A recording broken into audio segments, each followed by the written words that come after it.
Como que nós vamos encerrar a série de Atos? O pastor Murilo ministrou 6, 7, 8 a semana passada, o capítulo. E eu havia mandado para o GCs, está lá no Spotify, um estudo do capítulo 13 e 14. Então, do 16 ao 28, nós não tínhamos comentado muita coisa. E do capítulo 9 ao capítulo 11 também não vimos nada. Inclusive o 8 deu uma cortada, o pastor Murilo vai regravar só o áudio, capítulo 8, finalzinho da ministração dele domingo passado, também para a gente publicar essa semana. Mas eu orando ontem, eu queria compartilhar com você, e eu estou conversando com a igreja mesmo, sabe, que eu acho que nós temos algumas riquezas no livro de Atos. Uma das riquezas que temos é o maravilhoso mover do Espírito. Livre, irmãos, obstruído. E no meio de toda a comunidade. Você pode dizer isso comigo? Diga toda a comunidade. Então, quando você olha para o Velho Testamento, a gente vai ver uma unção sobre um rei, sobre um homem de Deus, sobre um profeta. Mas quando nós olhamos o livro de Atos, nós vamos encontrar muita gente. São muitos personagens. Porque o fogo de Deus está ateado e não é só sobre as pessoas mais proeminentes, os líderes da obra, mas é sobre as pessoas comuns. Então, semana passada que o pastor Murilo ministrava sobre Estevão, a gente tem um estereótipo aqui de Estevão, mas Estevão, irmãos, é o modelo, é o protótipo do membro comum da igreja. Filipe era o protótipo do membro comum da igreja. Então, eu quero dizer isso para você, eu quero finalizar fazendo esse destaque. Quando nós olhamos para Lucas, que é o escritor do Evangelho de Lucas e o escritor de Atos, Lucas não é apóstolo, gente. Estão comigo? Então o que eu estou querendo dizer? Estou querendo dizer assim, Lucas não é o pastor da igreja. Lucas não é discipulador na igreja. Lucas não é sequer um líder de célula. E não lidera um grupo de conexão. Estão entendendo, gente? Lucas é alguém que era médico, que detinha um conhecimento acadêmico, é uma pessoa inteligente, e percebeu que os acontecimentos daqueles dias eram dignos de serem registrados, para que toda a igreja na história fosse contaminada com a mesma essência. Então o que ele sabia fazer bem? Ele sabia dominar a caneta, e colocou ela a serviço do reino. Inclusive você não vai encontrar Lucas claramente. Para você encontrar Lucas, você vai encontrar ele mais ou menos assim, olha: viajamos, fomos. Ele está dizendo, é nós, é Paulo, eu estava junto. Só isso você vai encontrar dele. Ele é o protótipo da pessoa normal, diferente de Pedro. Mas Pedro, quando nós falamos de Pedro, Pedro é uma pessoa muito importante para o Evangelho. Porque Pedro, para todos nós, ele aponta para o homem que é medroso. Pedro aponta para todos nós o homem que é impetuoso, que toma a decisão meio sem pensar, que em algum momento manifesta alguma natureza de covardia, inclusive de assumir que é crente.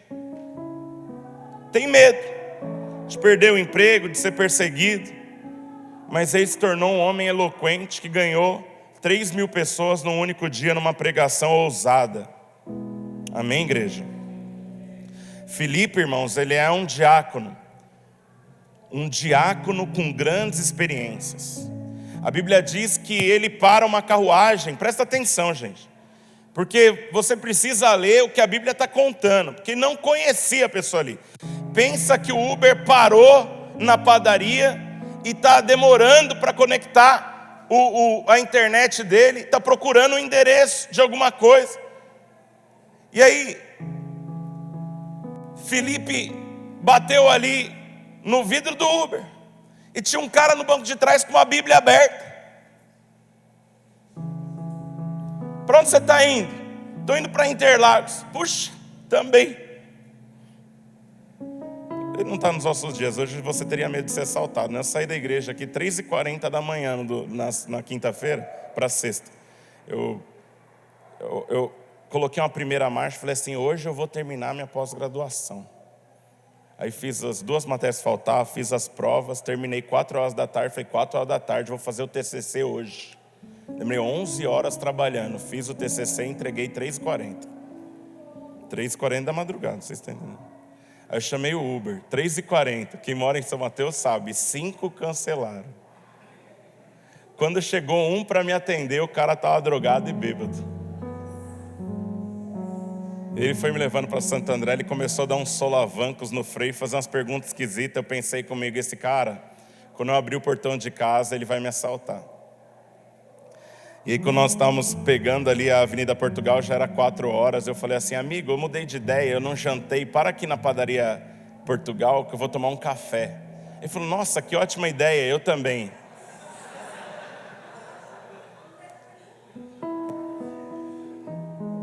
Felipe parou numa boa, o eunuco da raiz de Candaça aqui. Eu não estava tão intrépido, estava com medo de ser assaltado, parei ali. Irmãos, o cara pegou 4 horas da manhã na padaria Portugal, só estavam os empregados da padaria, eu e o cara. E ele pediu um cafezinho, até grande lá, tal. Eu sentei aqui perto da janela, ele pegou o cafezinho e sentou bem do lado. Eu falei, meu Deus, tá achando que é meu amigo agora. Ele falou, só um cafezinho. Eu falei, esse cafezinho vai acabar rapidinho, vou dar uma enrolada federal nele. E abri o vídeo do João Anacleto apresentando o BYD Dolphin Mini, 54 minutos de vídeo.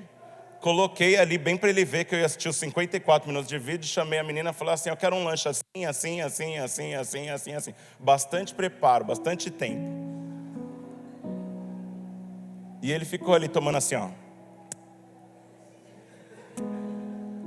Ele queria me esperar mesmo. Irmãos, eu não sei se ele queria me assaltar. Minimamente ele queria pegar o restilho de corrida, né? Mas eu dei um perdido nele, deu certo. Eu cheguei em casa, era próximo às 5 horas da manhã. Felipe é um homem normal.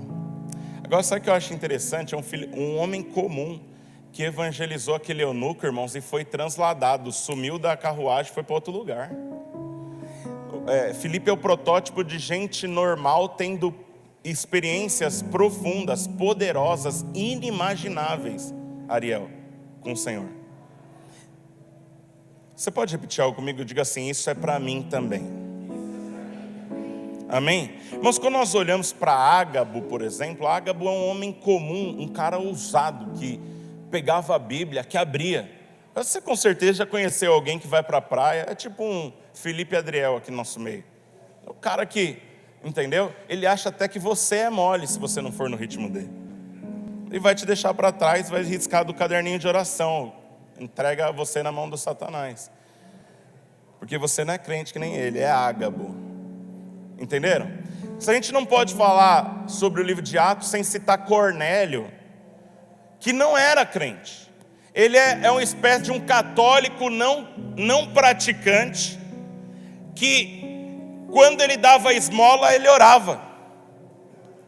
E a Bíblia vai dizer que aquela oração de um homem que não conhecia Deus produziu um constrangimento no coração do Senhor, a ponto do Senhor falar com um dos apóstolos, que estava num lugar distante, dá uma visão para Pedro e fala, vai lá e evangeliza. E não só Cornélio ali em Jope, como toda a sua família ganha para Jesus. Diga, toda a família. E toda a família se converter também é protótipo no livro de Atos, porque toda a família de Cornélio se converteu, toda a família do carcereiro em Atos 16 também se converte. Diga assim, toda a minha família conhecerá o Senhor Jesus. Quem crê nisso? Tá, você acredita mesmo? Você deseja isso? Você acredita que Jesus é bom e que eles precisam conhecer? Então fecha os olhos, eu te dou 2 minutos para você citar algumas das pessoas que talvez estejam distantes do Senhor. Pessoas que precisam conhecer, pessoas que relutam contra o Evangelho, gente que tem vício, gente que tem comportamentos, fés diferentes. Pode citar, o Senhor sabe quem são na minha família, Pai. O Senhor conhece os maridos, esposas, os meus cunhados.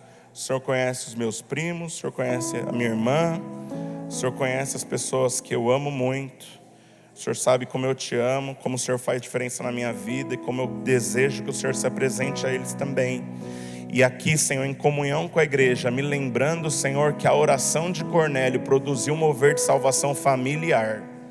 eu estou colocando diante do Senhor. Ninguém vai ficar de fora na minha casa.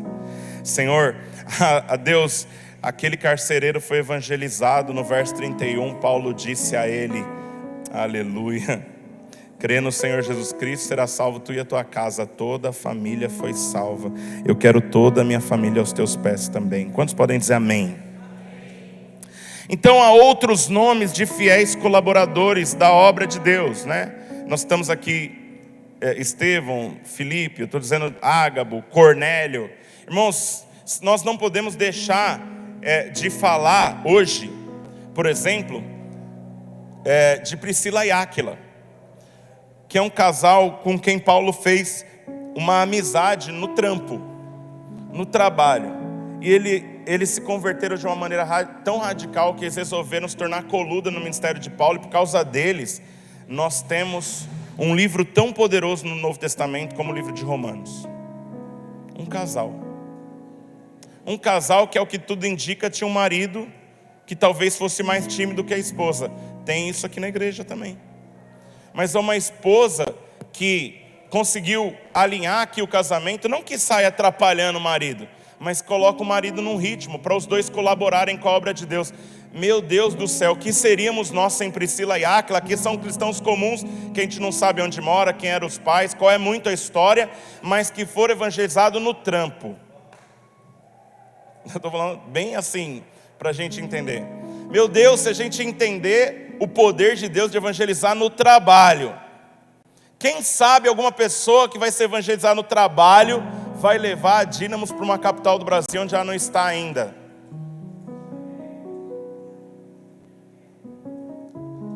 Você acha difícil acontecer, mas eu digo para os irmãos, há 2 anos atrás, nós tínhamos um menino aqui chegando, 3 anos mais ou menos, começou a tocar o seu violão magrinho aqui, ó, e tinha uma menininha baixinha assim, ó, que apaixonou por ele, casaram, e estão começando a Dínamos lá em Lisboa. Sabe, a igreja de Atos está sendo construída através de gente comum que nem você, que está ouvindo a palavra e está falando, ela vai ser verdade na minha vida também.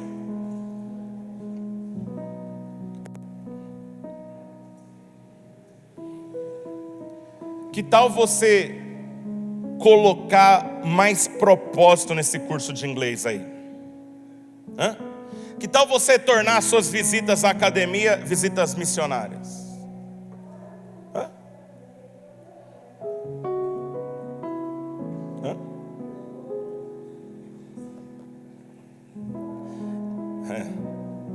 Vocês ouviram?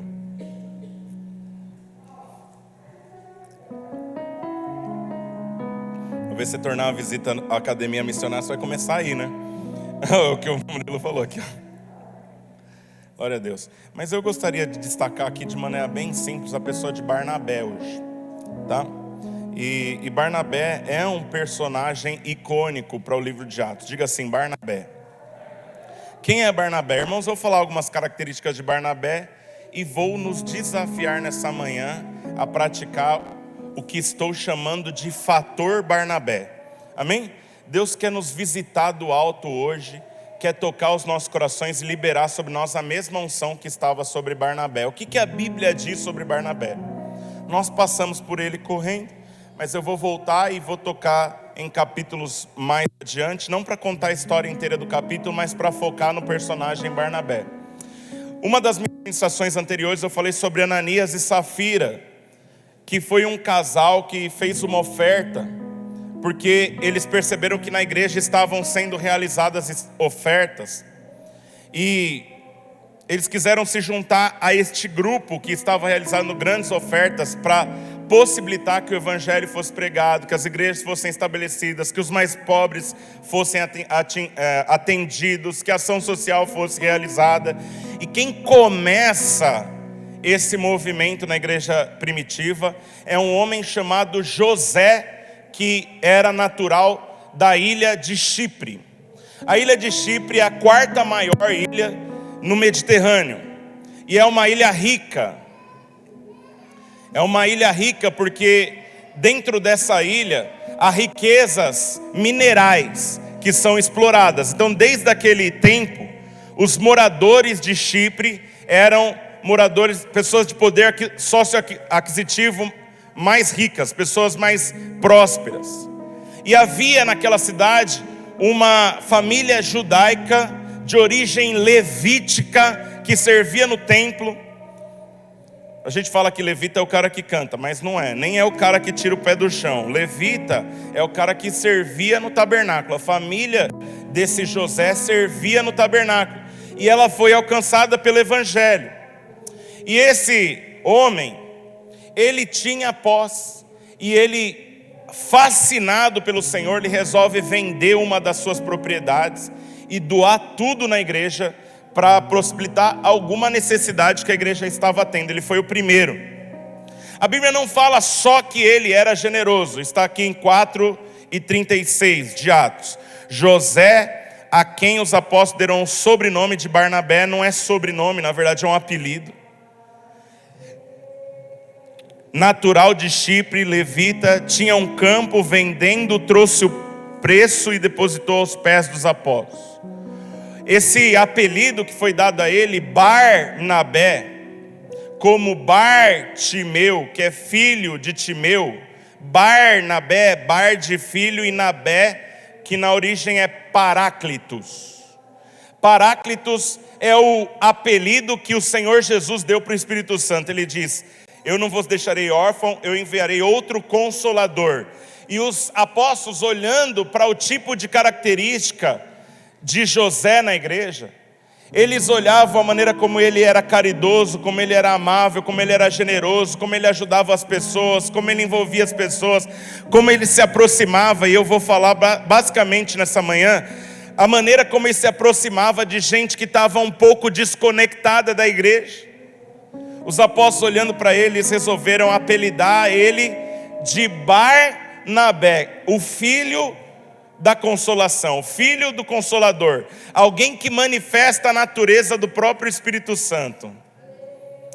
Gente, eu estou pregando hoje com um encargo bem profundo, que Deus me levante como Barnabé, e aqui no nosso meio o Senhor desperte vários Barnabés. Tem muita gente com o espírito de Barnabé, mas há uma unção que vai te capacitar a ser alguém muito intencional e capaz de realizar uma obra poderosa para o Senhor, movendo no mesmo espírito desse homem de Deus.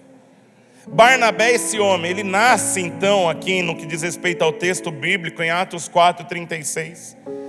Mas o seu trabalho mais destacado vai ser observado aqui dentro do livro de Atos, a partir do capítulo 9. O que eu quero pedir que nós projetemos lá, capítulo 9, verso 20. Eu quero ler o 20 e o 21. Depois eu pulo do 27 ao 30. Se você está com a sua Bíblia, pode abri-la e grifar. Atos 9, verso 20 diz assim: e logo pregava nas sinagogas a Jesus, afirmando que este é o Filho de Deus. Esse é o verso 20. De quem a Bíblia está falando aqui? No capítulo 8 nós temos a conversão de um rapaz que se chamava Saulo. Esse cara não tinha esposa, esse cara era perseguidor da igreja, e esse cara, ele na verdade não se converteu, ele foi convertido na marra. Ele estava se deslocando de uma cidade para outra, e o destino dele era encontrar com cristãos como nós, que estavam começando a seguir ao Senhor Jesus. O objetivo dele era prender essas pessoas, porque ele entendia que era uma seita estarmos aqui como nós de manhã, lendo Bíblia, orando, buscando a Deus, cantando, como nós estamos fazendo, ofertando, dizimando na igreja. Saulo achava que isso tudo era uma grande heresia, um grande desrespeito à religião judaica. E a Bíblia diz que ele está caminhando para o caminho de Damasco, uma grande luz, tão forte e ofuscante, brilha na frente de Paulo, que o cavalo onde ele estava, ele deu uma empinada, jogou Saulo no chão, e ele levanta cego, sem vista. Todos os que estavam com ele, porque havia outras pessoas que estavam comissionadas com ele para capturar aqueles cristãos, eles viam a luz, mas só Saulo ouviu a voz que dizia assim para ele: Saulo, Saulo, por que você está me perseguindo? Olha, gente, deixa eu te falar uma coisa que não é o tema da minha mensagem, não. Mas você é a igreja. Saulo estava perseguindo a igreja, mas Jesus disse: você está me perseguindo. Mexer com você é mexer com Jesus. É isso que Jesus está falando para Saulo. Ele falou: olha, duro é para você recalcitrar contra os aguilhões do Senhor. Está dizendo o seguinte: duro é para você tirar o seu sapato e bater o calcanhar sobre a ponta da lança. Recalcitrar sobre os aguilhões. Duro é para você, você vai se rasgar, amigo. Você está cego, mas a próxima cidade, você não vai chegar em Damasco, você vai entrar na próxima cidade. Você vai na casa de um homem pequeno chamado Ananias. Eu estou falando com ele agora, ele vai anunciar tudo o que você precisa saber a meu respeito, que você está equivocado. Você está perseguindo a igreja me pertence. Você está perseguindo o evangelho é meu respeito. Eu sou o Deus verdadeiro, o Messias que você pensa estar defendendo e aguardando. Eu já vim, morri por você, amigo. Ressuscitei. Não só estou me apresentando para você para te salvar, como vou te levantar com uma ferramenta poderosa de anunciamento do evangelho. Amém? Esse chamado é feito para todos nós também. Então Paulo, ou Saulo naquele momento ainda, ele entra na próxima cidade. Ananias quer dizer homem pequeno, que também é uma senha para que entendamos que qualquer pessoa no nosso meio poderia fazer a consolidação de um grande homem de Deus como um Billy Graham, um pastor Daniel. Basta ser alguém que lá na sua casa você está cultivando desejo de ser usado. E aí alguém uma hora pode bater na sua porta e falar assim: cara, dá para orar por mim? Por quê? Porque os meus olhos estão escurecendo. Eu só estou vendo vulto. Me deu uma dor de cabeça, eu tonteei e caí no chão. E eu senti vontade de sair do meu apartamento, tocar na sua campainha e pedir para você orar por mim. Você pode orar por mim? Irmão, se isso acontecer essa semana, você está ouvindo a história. É só repetir a dose. Entendeu? Amém? Você pode estar evangelizando a próxima Kathleen Kuhlman. Estão entendendo, gente? Nossa, gente, estou pregando aqui com tanta fé. Vocês estão tão desanimados, meu Deus do céu. Estou brincando. E aí a Bíblia diz então que Saulo, ele sai dali da casa de Ananias curado, enxergando, e já começa a entrar na sinagoga bem doidão já, pregando evangelho já, bem maluco já, entrando em tudo quanto é igreja, querendo pagar de pastorzão. Irmãos, imagina o cara que se converteu na sexta-feira, o cara chegou aqui, você vai achar que o cara está bêbado. Imagina, o cara levantando a mão lá atrás e fala: pastor, tem um testemunho. Entendeu? O Irineu já ia sair dali, ele com o Sandro. Você, peraí, vem cá. E é Saulo. 21. Ora, todos que ouviam estavam atônitos e diziam: não é esse que exterminava em Jerusalém os que invocavam o nome de Jesus, e para aqui veio precisamente com o fim de levar amarrados os sacerdotes principais? Verso 27. Mas Barnabé, tomando-o consigo, diga comigo, tomando consigo, levou-o para os apóstolos, diga, levou aos apóstolos, e contou-lhes como ele vira o Senhor no caminho, e que este lhe falara, e como em Damasco pregara ousadamente em nome do Senhor. Estava com ele em Jerusalém, entrando e saindo, pregando ousadamente em nome do Senhor, falava e discutia com os helenistas, mas eles procuravam tirar-lhe a vida. Tendo, porém, isto chegado ao conhecimento dos irmãos, levaram para Cesareia e dali enviaram para Tarso. Eu já vou voltar aqui para explicar o que está acontecendo, mas eu quero que você preste atenção no que eu estou falando. Irmãos, nós estamos vivendo uma temporada na nossa igreja. Não só eu, né? Muitos oraram, né? Mas eu me lembro muitas vezes que eu orei, eu fiz algumas orações, e eu tenho visto nesse tempo alguns cumprimentos de orações que fiz. Eu orei muito no passado, aprendi isso com o pastor Marcelo Almeida. Eu orava e falava assim: Deus, não deixa os meus filhos de fora do teu mover, não. Deus, não deixa eu e a Sueli fazer a tua obra, os meus filhos ficarem distantes do Senhor. E sabe, irmãos, Deus resolveu fazer isso nesses dias. né? Então eu tenho visto a obra do Senhor na vida dos meus filhos. Os irmãos sabem que a Luana está aqui, gravidinha da minha neta, irmãos. Eu tenho que falar isso toda reunião, estou falando isso. Eu tenho visto esse mover. Sabe, eu orei durante algum tempo, e eu sei que alguns oraram também e falaram: Deus, quando nós orarmos aqui dentro desse lugar, quando nós adorarmos, as pessoas que passarem na rua, que assim tenham vontade de entrar. Essa semana eu estava testemunhando para alguém, nós começamos ali na Maria Curse 9 anos atrás, a gente começou há 10 anos, há 9 anos atrás, quando a gente mudou para Maria Curse, tinha uma igreja, irmãos. Aqui está nosso prédio, aí tinha uma loja de escapamento, um bar, uma outra igreja. Bem do lado uma da outra, né? Nós ficamos ali próximo há 3 anos. E nós ali, por exemplo, irmãos, nós sempre fomos barulhentos. Sempre fomos barulhentos. A igreja do lado era menos barulhenta que nós. Em 3 anos eles foram multados, a lei do PSIL, 4 vezes. As multas mais ou menos de 10 a 12 mil reais. Em 3 anos, ali na Maria Curtis, a gente não tinha nem CNPJ. Quer dizer, se alguém chegasse para autuar, fecharia. Sabe quantas vezes um fiscal do PSIL apareceu lá? Nenhuma. A gente era mais barulhento. Até porque a nossa porta era aberta para a rua. E eles estavam bem mais, assim, mais fechadinha na deles lá. E o deles tinha um recuo. Mas o Senhor nos escondeu ali. Aí nós mudamos para cá e abrimos o CNPJ e documentamos. Agora está tudo certinho. Graças a Deus. Graças a Deus o Senhor também tem mantido as multas bem longe, né? Os amigos são todos nossos vizinhos são todos nossos amigos. Inclusive, o que seria de nós... Até deixa eu falar mais alto aqui, para que a vizinha de lá ouça, né? O que seria de nós sem esse pessoal aqui do lado, ó, que nunca vieram no nosso culto? Qualquer coisa que a gente precisa mexer nesse telhado, eles precisam ceder o corredor deles para a gente entrar com a escada por esse lado aqui, ó. Porque eles gostam da gente.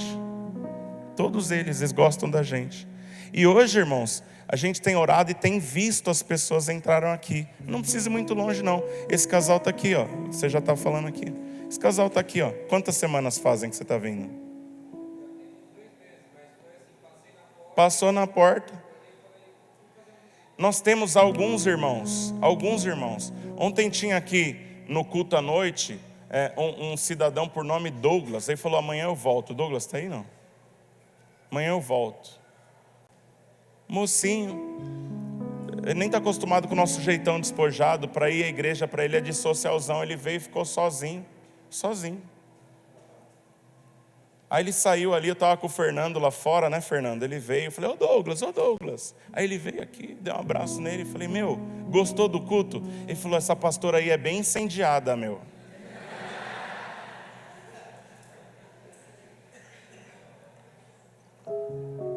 Eu não vou pedir para outros levantarem as mãos, mas eu falo, nessa reunião a gente deve ter umas 10 pessoas aqui que passaram na porta e sentiram o desejo de entrar. E ficaram. Nós multiplicamos o culto, vocês vieram tudo para de manhã. À noite está nascendo uma igreja nova. Irmãos, nós estamos sendo visitados aqui, ó, à noite é mais vazio que de manhã. Mas à noite tem aqui, ó, essas 2 primeiras fileiras aqui, tem umas 8 pessoas que estão sentando aqui direto, umas mulheres com um rapaz. Nós achamos vocês na rede social, nós somos aqui do bairro, estamos visitando a igreja, estamos conhecendo a igreja aqui. Por que eu estou falando isso? Porque entrou na igreja.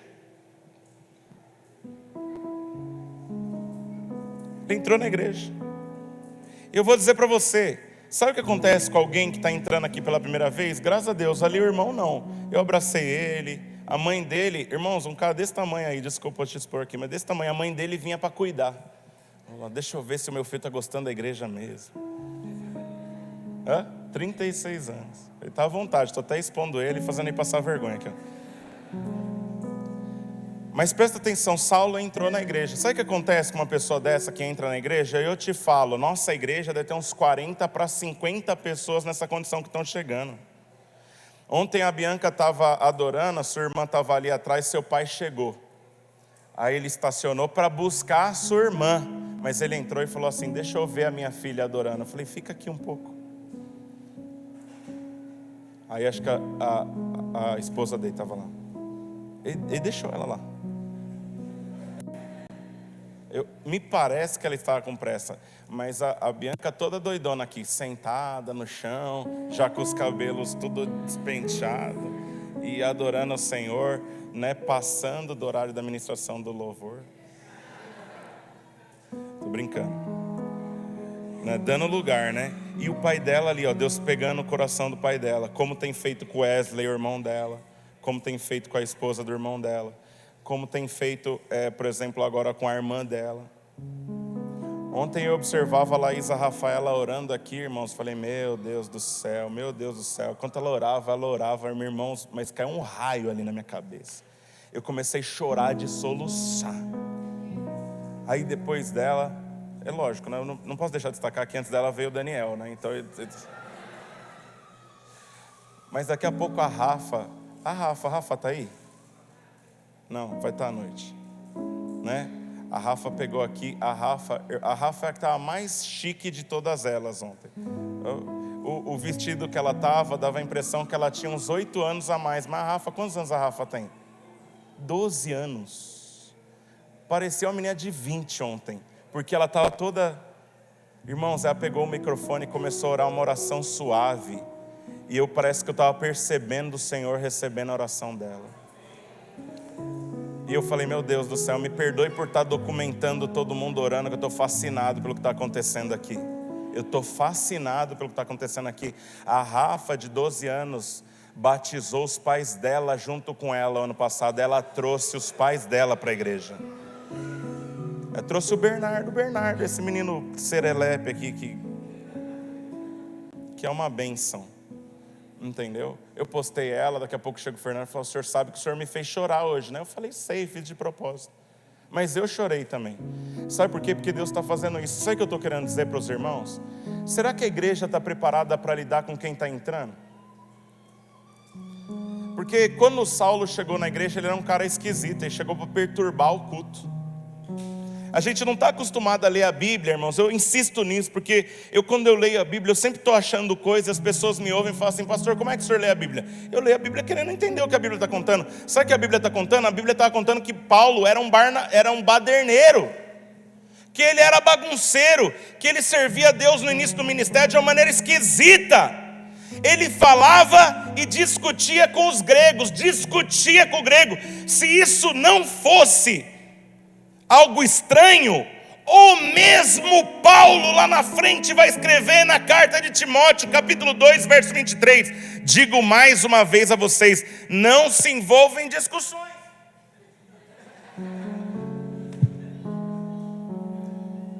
Mas sabe por que ele notou que estava errado? Ontem nós estávamos orando ali na sala de oração. Vou descer aqui, me dá mais uns minutinhos para orar. E eu sei que Deus quer fazer algo no nosso meio hoje. Eu estava ali na sala de oração, e até estou contando isso aqui para todo mundo na igreja, né? A gente fez um crivo ali, ó. A sala, a gente colocou 2 tapetes. Irmãos, tapetes não são grande coisa, são muito bonitos, mas não são grande coisa. Eu paguei R$230 em cada tapete, coloquei 2. Entendeu? Nós usamos 15 dias, eu precisei lavar. Ele tem um antiderrapante embaixo, não dá para colocar na máquina, que ele estraga o antiderrapante. Eu levei para uma lavanderia, cobra por metro. Paguei R$230 no tapete, R$200 para lavar. Então eu falei assim, ó, vamos fazer o seguinte, a sala de oração, vamos todo mundo entrar descalço para orar? Vou até fazer um negócio bem bonitinho, uma caixinha ali, para você sentar bem elegante. Senta aqui, coloca o popô, tira o tênis, a gente coloca um lugar aqui para colocar tênis, aí você entra para orar descalço, vai ficar super gostoso. Tá uma delícia aquela sala. O ar-condicionado foi instalado essa semana, aí alguém falou assim, mas e se tiver chulé? Aí eu falei assim, se tiver chulé precisa de Barnabé.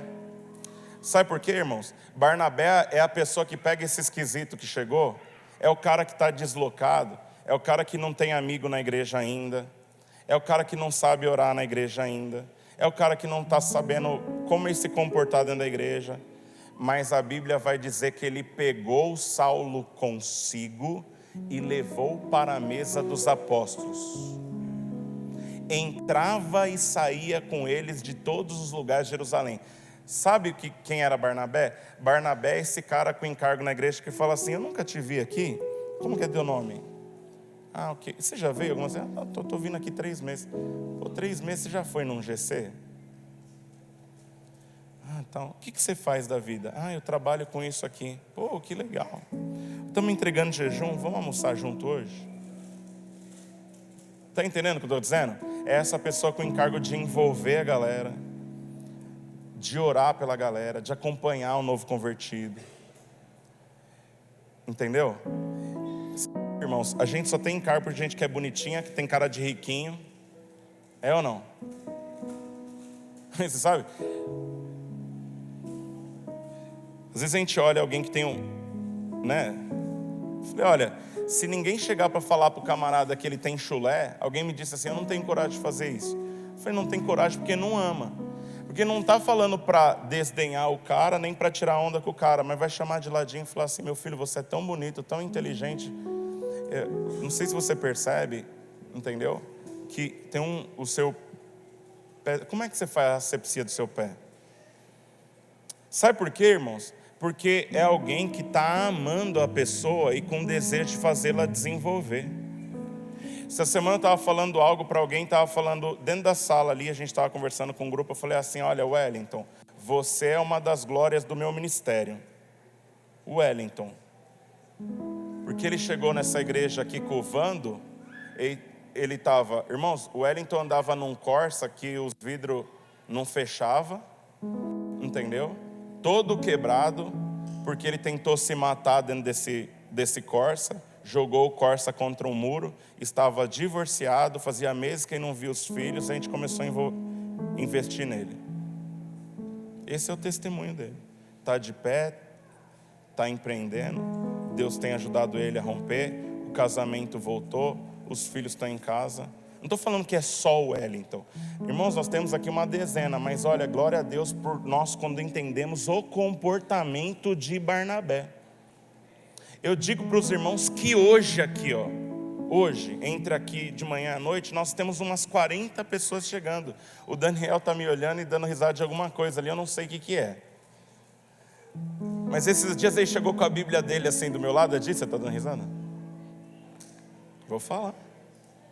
Aí ele falou, pastor, onde está tal livro?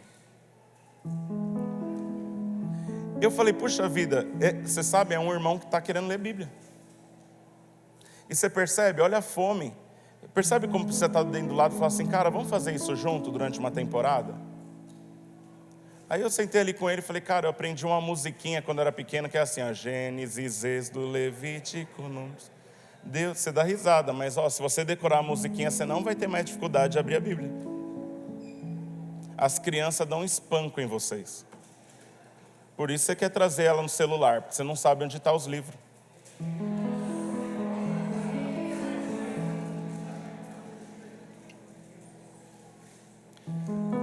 Mas não estou falando isso aqui, pareceu que eu quis dar um salvão, mas estou falando o seguinte, por que as crianças dão espanco?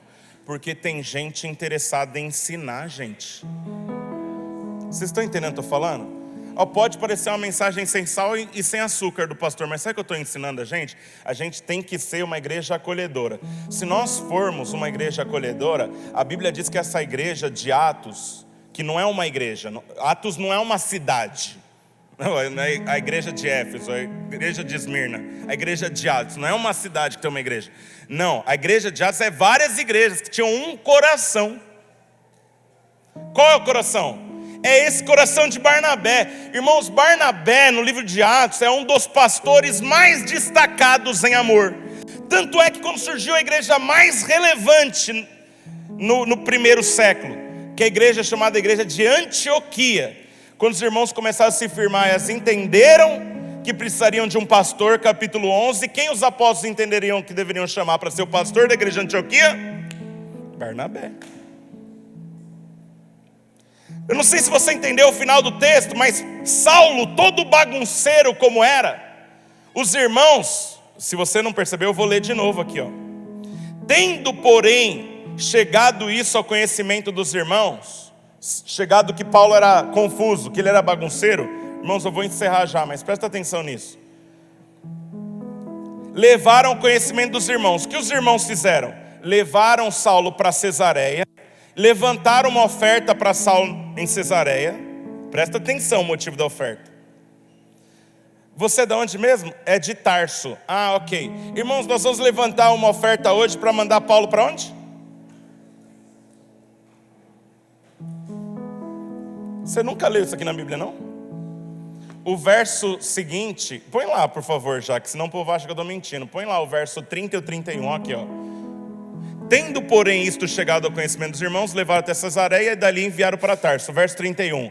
A igreja, na verdade, tinha paz por toda a Judéia. Sabe o que a Bíblia está querendo dizer? A Bíblia está querendo dizer no verso seguinte que a igreja parou de ter um confuso. Os irmãos pegaram o novo convertido. De onde você é? Do Ceará? Vamos levantar uma oferta e levar você para aquele lugar esquisito, porque você é esquisito como os caras esquisitos. Mandaram ele desfrutar de paz, porque ele foi embora. Já tinha visto isso aí na Bíblia? Já tinha feito a leitura da Bíblia? Alguém já tinha visto isso? É o que está dizendo. Sabe que a Bíblia vai falar no capítulo 11 que a primeira coisa que Barnabé vai fazer quando ele recebe o convite para ir para Antioquia é sair de Jerusalém e ir para onde? Para Tarso.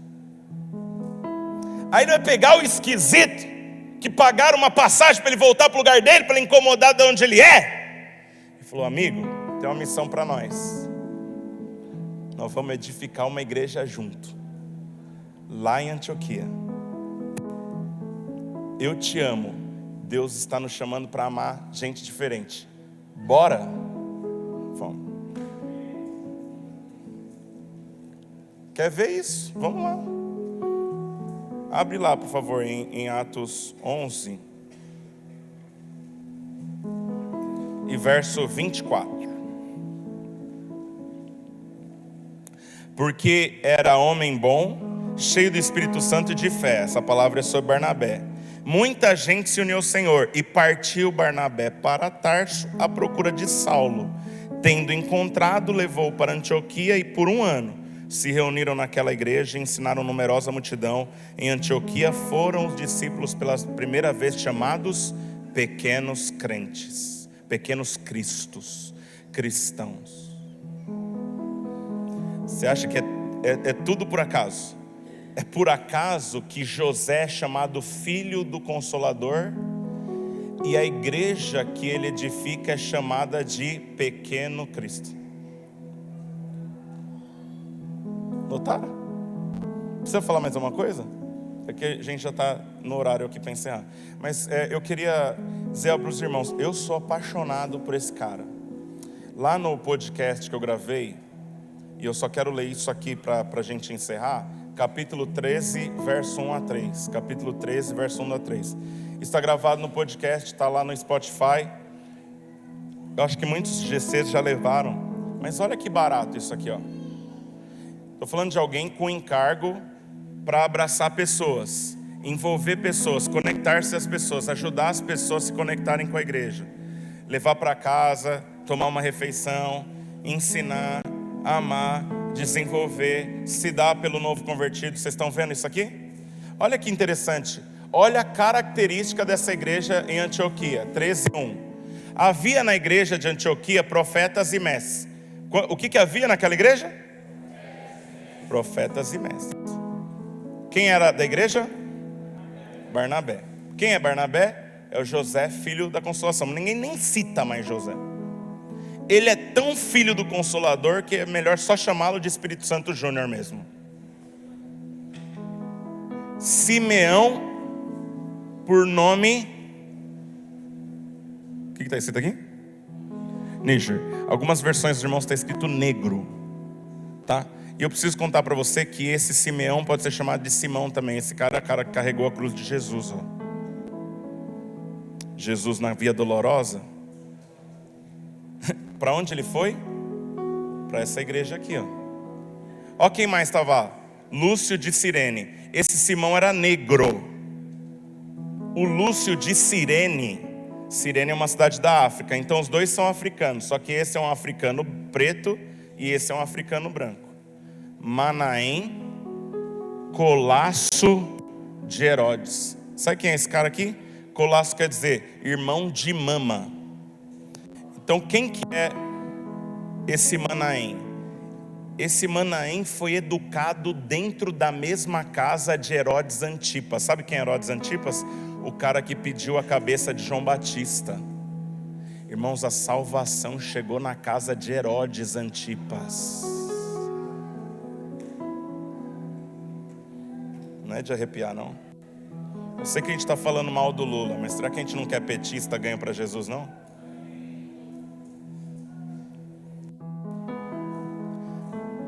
Herodes Antipas, o irmão dele se converteu lá.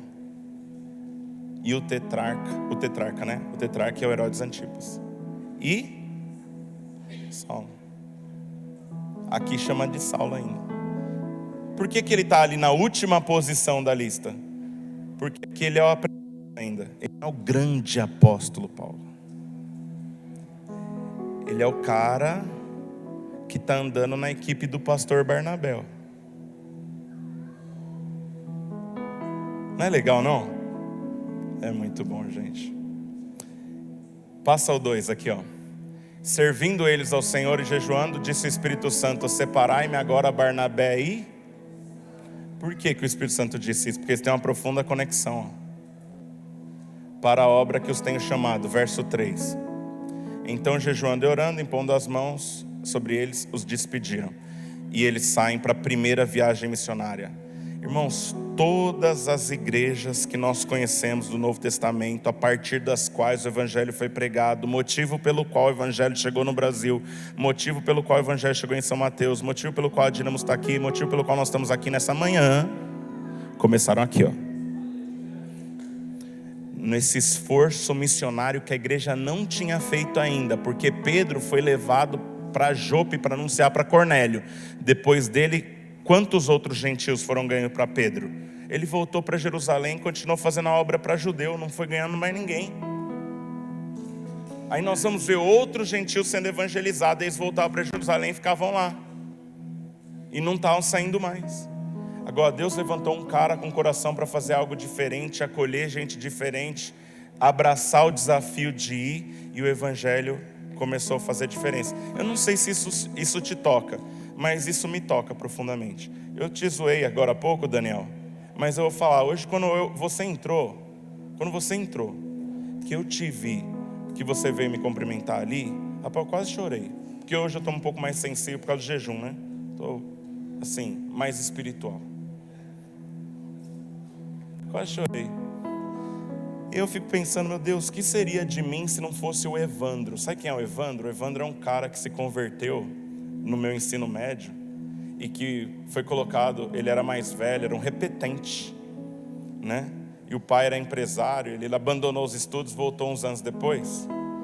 E aí o professor colocou ele na minha turma de escola, a gente foi fazer um trabalho em casa certa vez. E quando chegou em casa, observou que na sala de casa tinha um piano. Em cima do piano tinha uma Bíblia. Irmãos, na sala da minha casa tinha um piano. Minha irmã é pianista, não sei quantos irmãos sabem. A Andréa, que frequenta a igreja aqui, ela é pianista. Meu pai comprou um piano. Meu pai andou um ano para me comprar um sax, ele andou de a pé. Depois andou um outro ano de a pé para comprar um piano para minha irmã. Comprou o piano. A sala tinha um piano. A gente não era rico, mas tinha um piano. E um piano Fritz Dobert, um piano que foi comprado de segunda mão, mas numa condição maravilhosa. O cara entrou ali, viu aquele piano, aquela Bíblia em cima.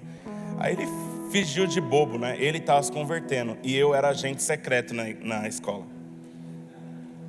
Aí quando a gente sai daquele lugar, ele fala assim: ô Marcelo, deixa eu falar um negócio pra você. Você é crente, mano?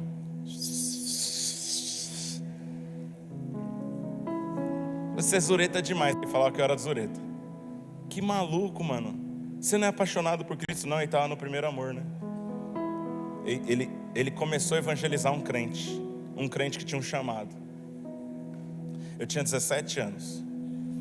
O Evandro algumas vezes ele me levou para matar aula no IESA em Santo André de segunda à noite, para ir no evangelismo da Renascer em Cristo lá na Lins de Vasconcelos, né? Eu me lembro de algumas ministrações do pastor Zé Bruno da banda Resgate, que eu respondia aos apelos e ia na frente. Até hoje, irmãos, de vez em quando eu me pego, né?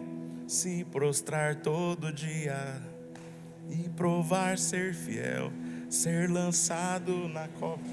lembrando da maneira como eu fui afetado por Jesus. Os meses que se seguiram, a gente morava em uma casa, ela tinha um andar lá embaixo. E às vezes eu me trancava dentro daquela sala e o Espírito Santo estava produzindo uma obra no meu coração. E ele me pegava ali, irmãos, e o Senhor começava a ter comunhão comigo ali. Eu cantava, orava. Não queria sair dali. Hoje estou vendo Daniel assim. Eu não queria sair dali. E quantas não foram as vezes que o Senhor falava assim: filho, eu tenho um plano com o Senhor. Eu falei: Deus, tem condição não tem coragem para nada na minha vida, mas eu vou te levantar como pregador da minha palavra. E eu sonhava com aquilo, irmãos. Eu pegava, de 17 anos, pegava lá o controle remoto, fazia do meu microfone, ficava cantando ali. Hoje eu tenho uma comunidade para pastorear aqui, para falar do amor de Deus que eu estava pregando para os móveis naquele quartinho ali, porque Deus me deu o Evandro, que acreditou em mim. Aí naquele ano nós trocamos de igreja. Deus colocou um outro Barnabé chamado pastor Daniel Lara na minha vida. Me amou desde a primeira vez que me viu. Meu pai ficou um ano. Quando ele foi sair da igreja, falou: ô pastor Daniel, deixa eu falar um negócio, senhor. Eu não me dei com a Dínamos, eu sou crente tradicional, vou ter que voltar para Batista. Negócio de falar em línguas, pastor, eu acredito que isso seja de Deus, mas me incomoda. Isso é meu pai é crente demais. Não vem falar que não é não, mas não deu certo. Ele falou: pastor, uma das maiores riquezas que eu tenho na minha vida é os meus filhos. O Márcio quer ficar, então aqui dentro ele é seu filho. O pastor falou: pode deixar, estou aqui. Fica de pé no seu lugar.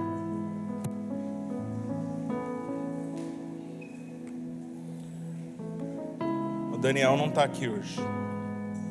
Sabe por que não está aqui hoje? Porque ele foi ser Barnabé na vida do Moisés. Daniel é um cara que sabe ser Barnabé. Está lá. Daniel é apaixonado pela alma dos adolescentes. Apaixonado pela alma dos adolescentes. Eu olho o Daniel, cadê o outro Daniel? Não, Daniel, eu já falei muito de você, agora é outro. Você vai ficar rico, eu já fiz 3 menções. É o outro Daniel da Isa, tá lá. Irmãos, Daniel da Isa chegou aqui na igreja, ele era um pouco perturbado. Tinha mais cabelo também. Mas não era tão ungido.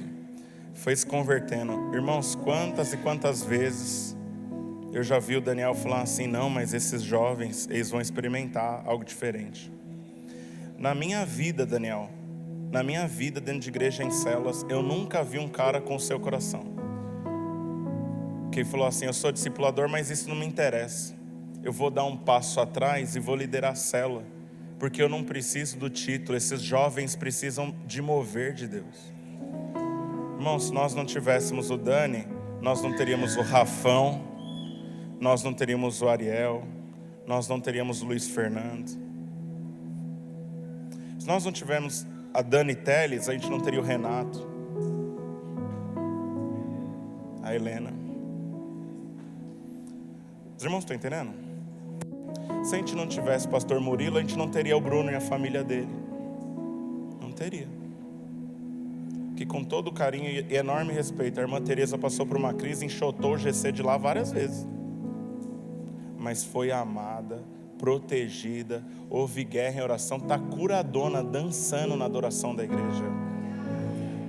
Olha, eu quero dizer um negócio para os irmãos. A igreja, irmãos, não é uma empresa. A igreja é uma família. É uma comunidade com coração de Barnabé. Às vezes o Murilo entra ali na minha sala para falar alguma coisa. Eu falei: Murilo, não é tempo ainda de fazer isso com essa pessoa, não está com graça. Eu posso ter todos os defeitos do mundo, mas Deus tem me dado um coração de Barnabé. E eu gostaria de perguntar nessa manhã, para encerrar essa reunião: quem gostaria de receber um coração como o de Barnabé para ajudar as pessoas? Levanta a mão bem alto, bem alto, bem alto, bem alto. Fica com ela levantada. Aleluia. Senhor, o Senhor está vendo essas mãos levantadas? Deus, talvez meus irmãos não entendam profundamente teologia. Talvez nós não temos todo o domínio do mundo da Tua palavra. Talvez nós somos até tímidos para orar. Mas a mais destacada marca do Teu caráter é o amor. E nós queremos pedir que o Senhor derrame sobre nós a capacidade de amar as pessoas. O Senhor acima de tudo, e ao próximo como a nós mesmos.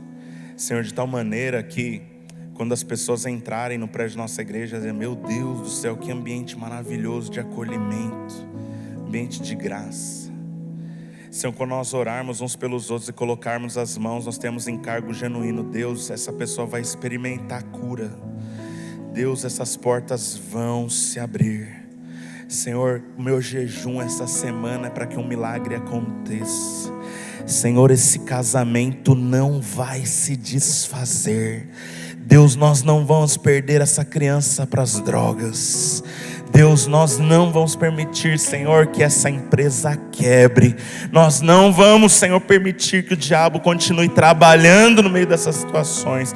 Porque, Senhor, um povo que se levanta, estende as mãos e diz: dá-nos o coração de Barnabé, um coração de um pastor. Oh Deus, um coração de um homem, Senhor, que está permeado por todo esse livro de Atos. Prepara-nos para ser uma igreja, Senhor, que realmente, oh Deus, possa ser um reflexo de Jesus na terra, uma expressão do Senhor. Que o nosso grande poder seja a nossa simplicidade. Senhor, que o grande poder, a grande ousadia, seja a maneira como nós nos movemos em fé para acreditar no outro. Não é para mover montanhas, mas para produzir restauração. É a minha oração nessa manhã, em nome de Jesus. Quantos podem dizer amém? Eu quero colocar diante de Ti o nosso jejum, Pai. Nós entramos na sexta-feira, a maioria de nós, 20 horas, alguns mais tarde, alguns mais cedo. E eu quero Te agradecer por aquela reunião da sexta-feira. Eu quero Te agradecer pela reunião dos homens ontem de manhã, que esse grupo comigo, pela oração dos adolescentes, dos jovens, das crianças, dos adultos, das famílias, pela ministração à noite, por essa reunião de manhã, pelas reuniões que foram feitas nos lares, por orações que foram feitas em todo lugar. Oh Deus, e algumas vezes durante esse final de semana eu disse: Pai, eu não consagro em favor daqueles que estão vindo, eu consagro em favor de toda a igreja, mesmo aqueles que tiveram dúvidas, mesmo aqueles que não se envolveram, mesmo aqueles que faltaram em coragem, mas visita-os também. Oh Deus, e aleluia, libera algo novo, Senhor, sobre as nossas vidas. Nós conheçamos a Cristo verdadeiramente, manifestemos Ele no mundo. Que a graça do nosso Senhor Jesus Cristo, o amor de Deus Pai, a comunhão do Espírito Santo sejam abundantemente sobre a sua vida. Amém?